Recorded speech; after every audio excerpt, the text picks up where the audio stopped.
right. Well, hello and welcome to this interview about a global icon jam together with our global trainers, Gill Cromhout and Marc Hundleby. Gill, why don't you introduce yourself quickly to the audience? Thanks, Frank. So I'm Gill Cromhout, and I have a business called Breaking Ground Learning and Development with a smaller division called Drawn In. Breaking Ground Learning and Development has been in existence for the past 20 years, and Drawn In is my new baby that involves bikablo, and I'm also a reseller for Neuland in South Africa. Wow. So welcome to the call from across the globe from South Africa, and another person from across the globe we have here who is Marc. Marc, please introduce yourself. Hello, Frank. Hello, Joe. Yes, my name is Marc Hundleby. I'm based in Sydney, Australia, and I am a certified bikablo trainer, and I work with visual friends across Australia and New Zealand. And New Zealand, yeah. So I came to know that the two of you worked together for a client involved in a project that was across these two locations. So one in South Africa and one in Australia. And I'm quite keen to learn a little bit more about this project because I think that's one of these unique opportunities when you work with the same brand, but you can work across the globe. So, you know, I think this is it's a cool project, and that's why I thought, you know, let's have this interview just to learn a little bit more about this project. So, Gill, what was the request of the client? What did the client want? What was his challenge, or what did he want to resolve? So, Frank, the client is an international consulting firm which started out in Australia. They have consultants all around the world, and their main focus is on helping businesses be better. And in this process, they use a particular language, a consulting language, that is sometimes not easily understood by a diverse client base. And what their head of learning was noticing was that a lot of their interaction with clients seemed to be directed in a presentation format rather than engaging. And what they sought to achieve was introducing a different way of engaging. And as I understand it, John Hibble was approached in Australia, and one of the heads of learning contacted me in South Africa, and they were seeking the same intervention at a summer camp, which was to be held in two different locations in January 2020. Yeah. When I heard that the client was working with the Greater bikablo team, it made sense that we collaborated. And so that's really the beginning, and perhaps Marc can come in and add some more here. Hey, you pretty much nailed it there, Gill. Thanks for that. And so they said they wanted to engage their clients in a different way. And then what did you propose to them after all? So how did you come up with a solution that you thought would actually help afterwards the consultants to approach the clients in a different way? So what did you offer? Marc, do you want to shoot? Sure. Yes, I think initially the brief was really to introduce more visualization and be more engaging, rather than more of a one-way presentation, to how can they use visualization to really engage and have some more fun and be more collaborative with their clients. And obviously, as you start to meet with a new client, you start to have discussions and really explore in a deeper level what they might like to get out of the situation, or what their problem is. And it really came down to those two things: how to engage their clients in a more engaging, more fun, more visual way. But then it also sort of moves into the internal language within the company was quite jargon-based, quite technical, and they wanted to explore to see how they could use visualization to almost create more of a visual language that helped break down that jargon. That made it easier for internal people who came on board to break through that jargon quicker. Wow. So that there was more of a common understanding.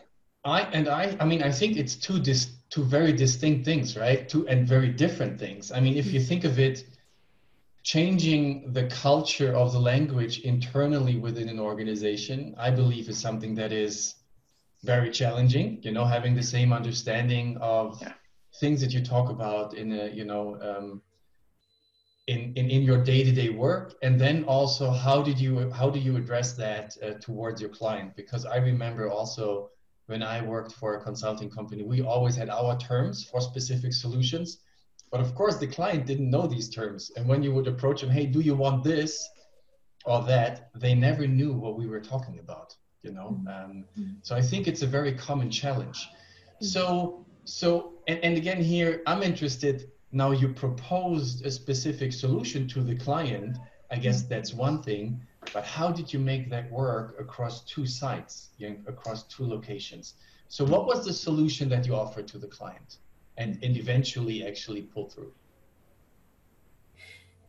So Frank, it was quite incredible to see how two different teams across the globe could work. Visual Friends in Australia and Drawn in South Africa. And to support our dialogue until we got to the perfect solution for the client, we initially started interacting via email and conversation, and then moved quite swiftly to WhatsApp as our quick way of engaging each other. The long and the short of it was because we were working with key continuous improvement terminology, that it made sense to use a variation of the symbol safari. And that's exactly what we did in two locations, one day after the other. Yeah. In terms of, so again, you know, for those who are watching this, it's funny because we are using a term that to us, you know, we understand, you know, the symbol safari, but basically it's based on having a specific term and then using the icon cards, and I may find some in just a little bit to show them to the audience, but to use a specific set of cards with icons that will then trigger your brain to think in a different way, to be, let's just say, more creative. Yeah, Marc just pulled up his flip chart so that you can see some of the icons there. But exactly, that you can then, based on these pictograms, start to find and combine your own pictograms that will then represent the term that you were searching a very specific pictogram or icon for.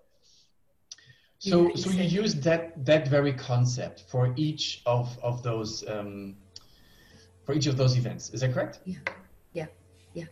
Yeah. And how many participants are we talking about? I think it was different for different locations. So I'll speak for South Africa and then Marc can speak for Australia. So initially the brief was 9 top executives.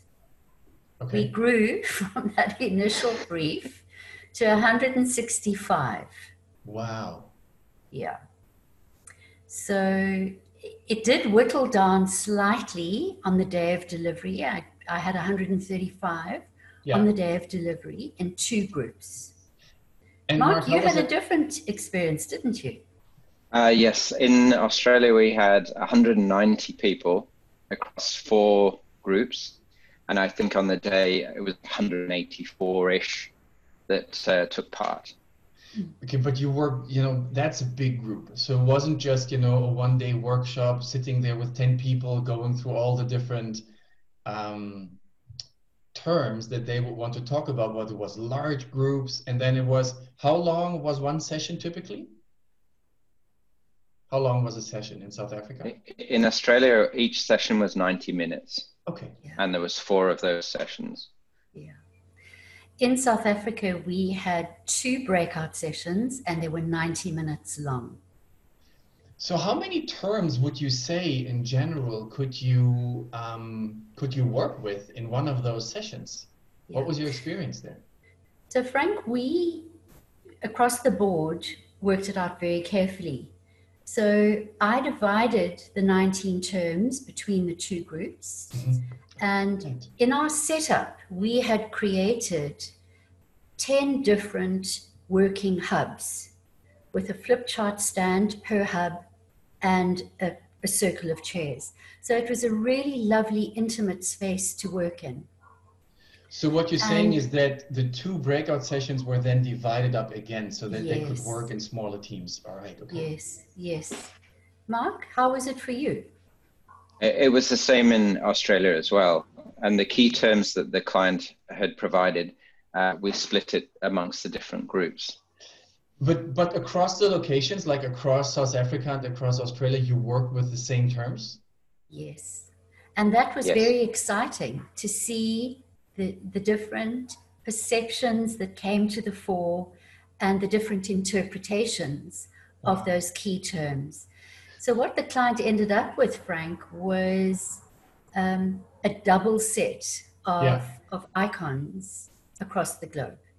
So which event was earlier? Was it South Africa you started? No. Gill, you started in Australia, Marc? Yes, that's right. Yeah. And Australia, it was really kind of like a follow the sun arrangement where once we'd finished, then we collated our information. Then the idea was to share some inputs with Gill when South Africa then woke up, and then she prepared to start her day the following day. But did you already... Same date, but different day for us. That's so cool. It was the same day, yeah. Yeah. But because of the time difference. Yeah. And hey, did you share any of the pictograms that you developed in Australia already with the audience in South Africa? It would have been lovely to do that, Frank, but we were asleep while they were packing up. And Marc can speak to their experience, but I think they had a lot of pressure in terms of their delivery. Marc, over to you. Yes, it was quite a tight time frame on the day. And then the next day, we had someone fly in. We had Julia fly in from New Zealand, and we had Sam fly down from Queensland. So the next morning, we had to get up very early and drive about 3 hours from the Hunter Valley down to Sydney so that the girls could catch flights back. So we shared tasks. I was driver, and then the two girls were consolidating the icon on their iPads in the car as we were driving to the airport. Frank, I think there was a benefit to not sharing the outputs. I agree. Yeah, because they were working on the same terms, and the richness of what was produced was quite lovely.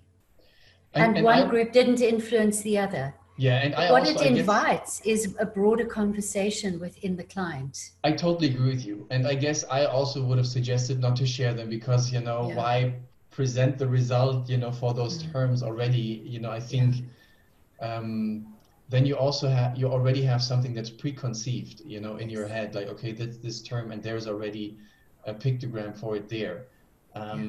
So Marc, you already said that you had, so how many people were on your team? Like how many people did you need to deliver this workshop?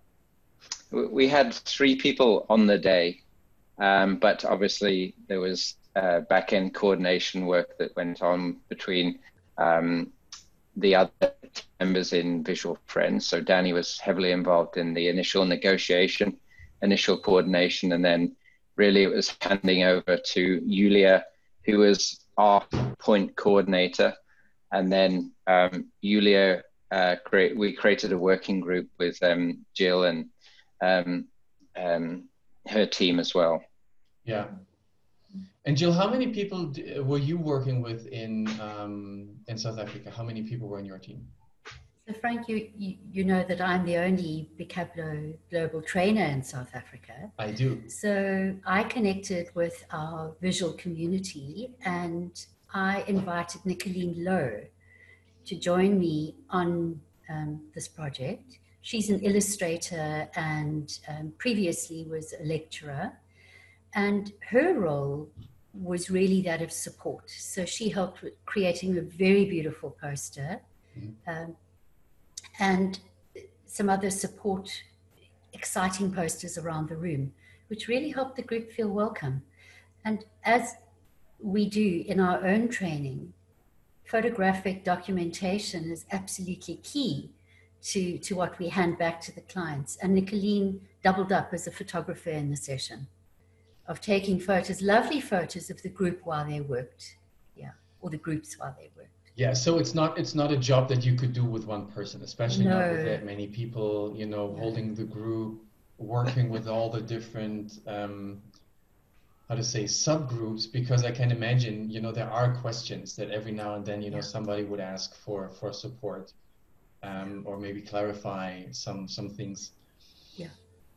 So what would you think? So, I mean, there's many questions that I still have, and one would be, for example, like if there was anything that you would want to do differently next time. I you know, because it's an event it's how to say, it's unique, right? It's across the globe. It's so many people. It's a very specific terminology. It's a specific client. So what would you say are your main takeaways? If you could change something, would you change something, or would you say, oh no, that it was a perfect setup, it worked really well? Should we start with what worked really well, Marc? Do you want to go first, to Jill? what we change? Yeah, So, what worked really well, yeah. Yeah. So I'm truly grateful for the fact that my client contact within this consulting firm and I were able to establish a really rock solid relationship. And because she comes from an international consulting training space herself, when I made requests around venue, she immediately understood and said, look, it may be difficult, but let's see what I can achieve. Mm-hmm. And at the end of the day, Frank, because of this relationship and her understanding of what it takes to put together an event like this, I got exactly what I asked for. A large room set up in a particular way. And that was on the same ground level. And that was particularly helpful. So what I take away and speak to is how important it is to establish that relationship with your client. Marc, over to you. And on the flip side, our setup was quite different. So we had requested to be in the same room, but for various logistic reasons, there was a lot of different activities taking place, different room sizes. So unfortunately, the facilitators, and it wasn't just us, there was a number of other facilitators running different sessions, but the facilitators moved to different rooms. So session 1 was on the ground floor, session 2 was upstairs, session 3 was downstairs, session 4 was upstairs, and there wasn't a lift. So we had 15 minutes between sessions to tear down, to move locations upstairs, and then reset up before the next session ran. So I had some wardrobe issues, like I think between session 3 and session 4, I had a very heavy suitcase with all of the pens and a lot of equipment in there, and the handle actually fell off the suitcase, so it didn't make it through the day. So that you can really feel the difference on whilst Gill had one person less, hers was much more relaxed, whereas ours was, that put a lot of pressure on us to move locations in between. Yeah, and I mean, that's my experience, and just with trainings or with any event, you know, the location is key, and logistics are just so important, you know, when it comes to the material, when it comes to the lighting, you know, when it comes just to the setup of chairs, and, you know, how also the participants can move around and can work. So logistics is always challenging, but I would imagine also, again, this being a global event, I think the event as such, you know, when you perform it locally, you're in your zone, you know, and you do your work. But what would you say was, in terms of this global event, maybe the biggest challenge, but also maybe the biggest fun? So just share some insight in terms of it being global, what made it different? So I'll start off. For me, what I absolutely loved was the collaboration between bikablo trainers across the globe. And I got a real sense of teamwork. We in this together. And so right from the foundation of discussing how would we approach it, what would our plan be for each session, that was rock solid. And I appreciated the collaboration that took place. Frank, the other thing that I felt was so important was how we integrated the group into each session. And our ability to remain calm, work according to our facilitation plan, and get the group on board and get their buy-in early in the session was absolutely key. They loved the introductory session. And for many of them, it was the first time ever that they were using markers. And that's where we got them. Yeah, so I hand over to Marc. Yes, I think for us, sometimes what I learned from this session, the first squiggle birds, we used squiggle birds as a bit of an introductory thing. And I thought, oh, maybe this is a little bit basic, but when I ran a session before with squiggle birds, I realized just how much fun it was and how it really just helped loosen people up and really nicely introduce them into, oh, okay, yeah, I'm using an odd shape to then sort of see a pattern or a picture, and I can really easily change that into to look like a bird. And it was a really nice introduction to just get them a bit more comfortable in front of each other, sharing. They were really engaged with it and having a good time, and it really set them up nicely for the rest of the session. Yeah, I think this low threshold exercise at the very beginning, makes them feel more comfortable in terms of taking a marker into their hands and then start drawing, because, and we haven't said that, but I guess just like you said, Gill, the introductory part is really about teaching them the basics on how to draw, because you won't just say, here are the pictograms, this is the term, now start to combine them and draw, but you first enable them to draw, and then afterwards they would start drawing themselves to then come up with the pictograms for the specific terms. Gill, it seems like you wanted to add something to what Marc said, but maybe I'm wrong.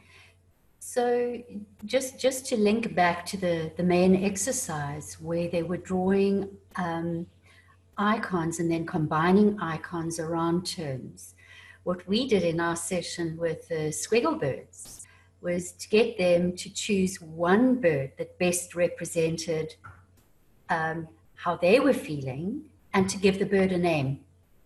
So whatever that was, and that generated so much fun that they were attaching meaning to that which they had drawn. And maybe the birds are now part of their internal language as well. You never know. Sometimes I'm serious, because sometimes these things can take off in a completely different direction. Yeah. And again, it's such fond memories, Yes. and Yes. of a fun event with so many people that maybe, and that would be my assumption again, maybe they didn't know all of them. I mean, 190 people or 135 people, I would think that you don't know all of these people, but then you start to work together in groups. Yes, yes. And I think that was a very, very important aspect of the process. So in South Africa, our conference was held in Johannesburg. What the organizer did was she mixed different levels of personnel within the organization. So we had from support staff to directors to consultants to absolute new recruits in the business mingled within each session. And I think that did a lot to ease the way for many newcomers to the business and to create a very fun environment in which they could start discussing a common language. Yeah. Was that the same in Australia, Marc, the setup, the mix-up of the group?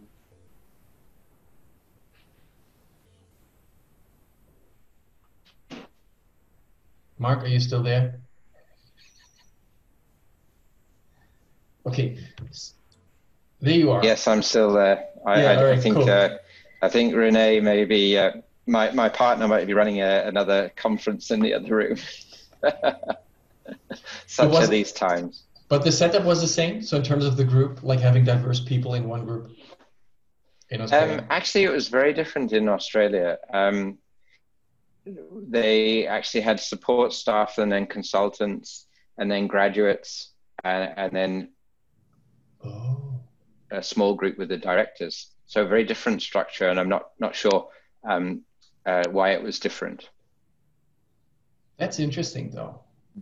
Again, you know, and again, I'm not saying it's just different. It's neither better nor worse, but I think it would be interesting to reflect that also with the client to say, you know, what did you think worked better? I really like the idea what happened in South Africa in terms of mixing the team. You know, you get to know somebody completely different in a completely different environment. But then, of course, I can also think that people might feel intimidated drawing in front of, I don't know, you know, that the manager who may not feel comfortable drawing in front of a completely new recruit. So, again, I think there are pros and cons for both aspects. But what was quite interesting there was that the fun factor was the same for each of the different groups. Yeah. Like the directors were giggling and having a good time with Squigglebirds just as much as the graduates. Like everyone really enjoyed the drawing aspect of it and just opening up and having fun. I mean, at the end of the day, we're all human beings, right? So, and that's why I also love, you know, teaching bikablo, because it's sort of, how to say, it opens up everybody. You know, the drawing is just so, it comes naturally somehow. You know, you sort of taken back into childhood and into kindergarten, maybe, when you felt free to just draw whatever you wanted to draw. I think there is this aspect of this positive emotion and energy. And so what was the client's feedback after all? And do you know how they use the results now? But what was the immediate feedback maybe, and then in the long term, do you know what has happened so far? So I'm rather proud to say that my breakout facilitated sessions were voted as the best of the whole summer camp. Wow. So that was lovely. And then what we did globally, Frank, was Visual Friends and Drawn In held a feedback session with the client. In fact, there were two different sessions, one on my own and then one as a global community, because they'd had some changes in structure. And we were able to share icons from both continents. And they were very keen to look at how they use that within the organization moving forward. And then unfortunately, COVID hit. Yeah. So, yeah, it's kind of a process interrupted. And I think there's huge potential that we can pick up on conversation about how they continue their learning. And I know that immediately after, I had a huge contingent of participants from Russia and from Europe, and they had already started using the new language a week after the global summer camp. So you received feedback from them already from their work with the clients? Yes, yes. So my learning partner within the client company gave feedback that a week later, the participants were already starting to work in a much more visual way. And Marc, how was that with Visual Friends in Australia? So how was the events, the breakout sessions, how were they perceived? And do you know also what has happened afterwards? I'm not sure what's happened after that. I know that you know, Danny is working with the client on maybe something ongoing. Again, COVID came, and is still here. So I think how Gill coined it, process interrupted, is very poignant. We also got the same feedback as well. Best session of the day. So yeah, they had a lot of fun. Yeah, and you know, I mean, what Gill said is that it makes you proud. It's just, I think, you know, having all of the time invested in preparing a proper session and there's always the unknowns, but then, you know, after having invested so much, also, you know, physically, Mark, you know, lifting the stuff up the stairs. But I think, I don't know, to me, this is always, it's just such a great feeling, you know, to know that you have added value to an event like this, right? Well, I have... And sorry, Frank, and for people to realize that information sharing can be done in such different ways, and that collaboration can truly take place when you get people around the same sheet of paper talking about a common issue. And I mean, I would have loved to be, you know, in Germany, I'm not sure if the translation makes any sense into English, but we say, you know, to play mouse, you know, to just eavesdrop and then hear what the conversations were, because as you said, there were so many different cultures also in a room, you know, people from Russia, people from Europe. And of course, you can have a completely different understanding of a specific term, right? And then there's so much interpretation in it. And then you start drawing something. And as we say, the picture is an invitation to a conversation at a different level, because I'm sure that there were conversations about specific terms, you know, where there was also a lot of understanding, you know, that was fostered. It's not just about drawing this pictogram where you can then say, hey, this is continuous improvement, but also what do we understand and what's the meaning of this specific pictogram and also the term. So I love that, and I also love that exercise. And so I have learned quite a lot from what you have told me. Is there anything that you would like to share that I didn't ask? So something about that event where you say, you know, that's really something that I would like to share because I think it's important, or do you think my questions were good enough so that, you know, we already brought everything out in this discussion?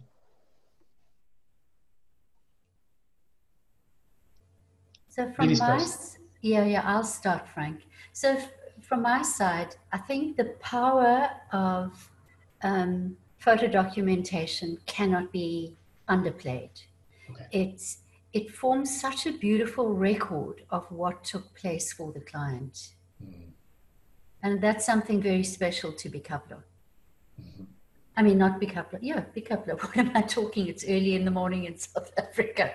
It is something special to bikablo. Thank you. Marc? Thank you, Gill. Marc, yeah, what do you think?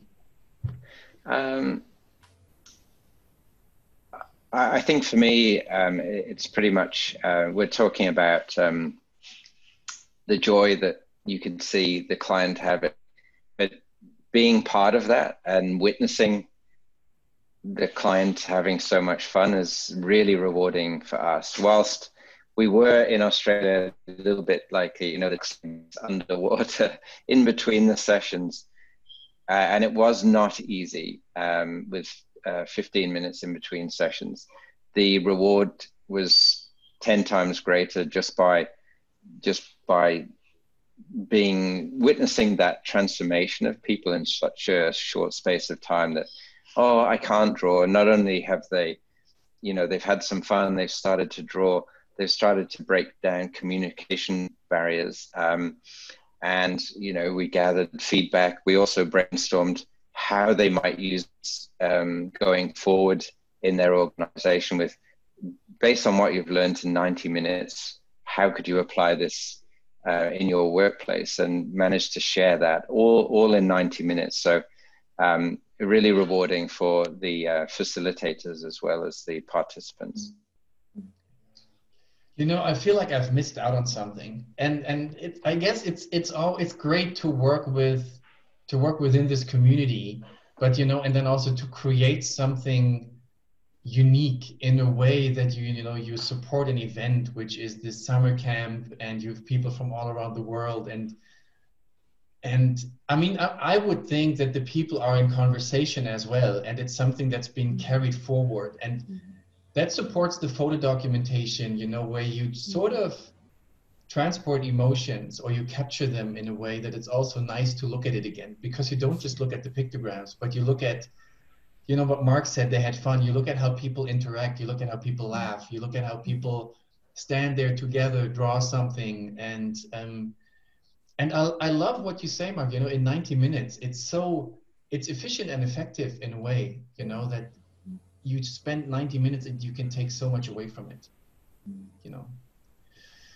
Well, thank you very much for taking the time. I have learned a lot, and to me, it was really more about, you know, the practicalities and why have things been carried out in a very specific way so that we could add value to the client. And again, how lucky, you know, that they could do it across in Australia and in South Africa at the same time.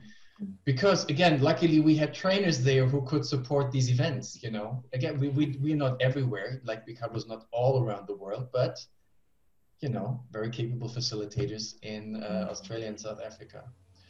So, well, thank you very much from my side. If there is there anything else you would like to mention? Otherwise, I'm going to finish the interview. Well, thank you for having us. Likewise, yeah, thank you so much. It was a pleasure. Thank you, Mark. Thank you, Gill. Pleasure. Bye now.